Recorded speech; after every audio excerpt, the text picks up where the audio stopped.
আপনাকে যে যা বলে যেমন বলে শান্তি পাই, আপনি তাকে তেমন বলতে দিয়েন।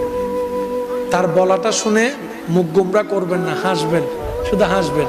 যদি জিজ্ঞেস করে আমি তোরে বকলাম, বকা দিলাম, মন্দ বললাম, তুই হাসলি কেন, আপনি শুধু একটুটুক বলবেন, এই অশান্তিময় পৃথিবীতে কেউ কারো শান্তি এনে দিতে পারে না।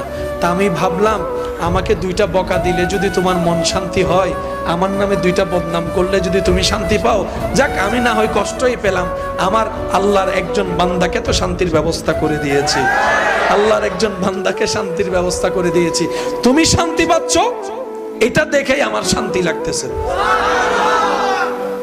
মনে থাকবে ইনশাআল্লাহ। একটু কঠিন, কিন্তু বিশ্বাস করেন উত্তর দেওয়ার চাইতে বড় মজা হচ্ছে চুপ করে থাকা। প্রতিশোধ নেওয়ার চাইতে বড় মজা হচ্ছে ক্ষমা করে দেওয়া। একবার করে দেখেন, শয়তান করতে দিবে না, এটা সত্য। কারণ এগুলা করলে তো আপনি রহমত পাবেন, শয়তান তো এটা চায় না। শয়তান চায় কি জানেন? কেউ একটা বললে আর বান্দারত কি হম আছে না, তিন ল। আচ্ছা, ঝগড়া করে এই পর্যন্ত কোনো সমাধান হইতে দেখছেন? আমি দেখি নাই, আপনারা দেখলে বলেন। মারামারি হয়ে কোনো সমাধান? কিন্তু নীরবতার মধ্যে যে উত্তর লুকাই আছে, বান্দা যখন উত্তর দেয় আল্লাহ তখন সেটা উত্তর দেয় না।